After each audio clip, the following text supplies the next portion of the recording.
Hai murid-murid, hari ini kita akan belajar tajuk Mudahnya Halau Serangga, buku teks jilid 2, muka surat 45. Standard pembelajaran 2.2.1, membaca, memahami dan mengenal pasti kosakata.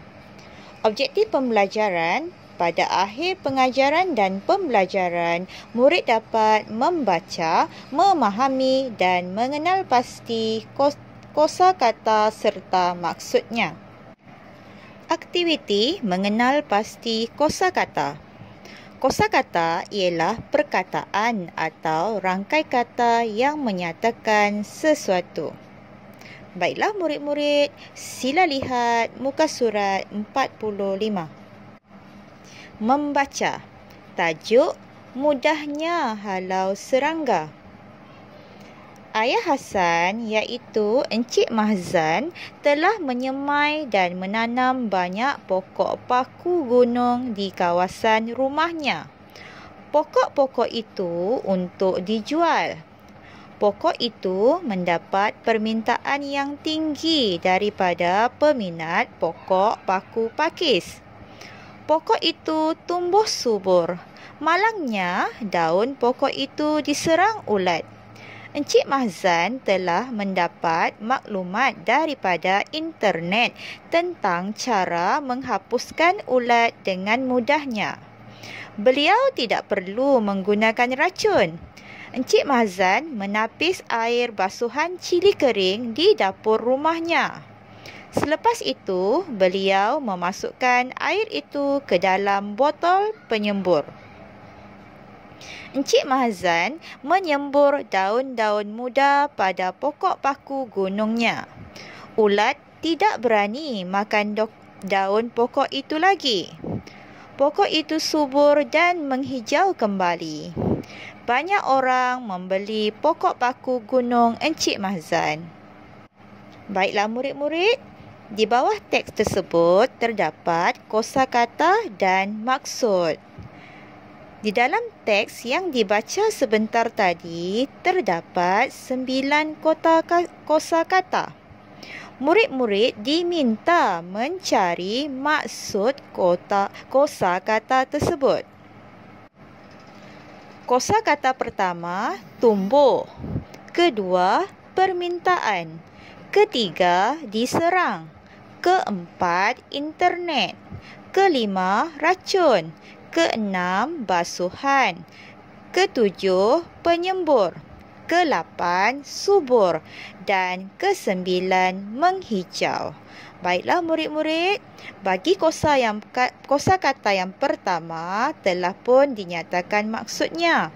Tumbuh bermaksud hidup. Tumbuh bermaksud hidup. Sekarang, apakah maksud kosakata yang kedua, iaitu permintaan? Permintaan bermaksud permohonan. Pokok itu mendapat permintaan yang tinggi daripada peminat pokok paku pakis. Pokok itu mendapat permohonan yang tinggi daripada peminat pokok paku pakis. Kosakata permintaan sama maksudnya dengan permohonan. Kosakata ketiga, diserang. Diserang bermaksud dirosakkan. Murid-murid boleh lihat pada ayat. Malangnya, daun pokok itu diserang ulat. Diserang bermaksud dirosakkan. Daun pokok itu dirosakkan ulat. Kosakata yang keempat, internet. Internet bermaksud rangkaian komputer antarabangsa.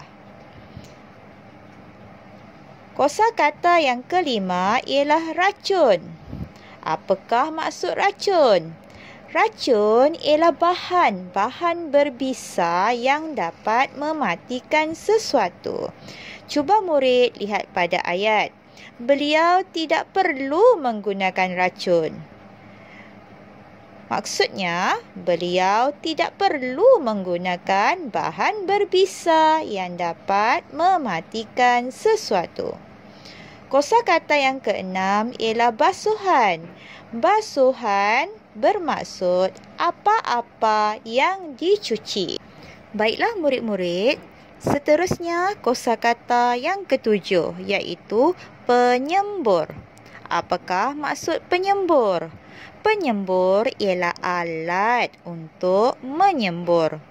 Jika murid lihat pada ayat, selepas itu beliau memasukkan air itu ke dalam botol penyembur. Botol penyembur maksudnya alat untuk menyembur. Kosakata yang ke-8, subur. Subur bermaksud sehat. Subur bermaksud sehat. Manakala kosakata yang terakhir iaitu menghijau.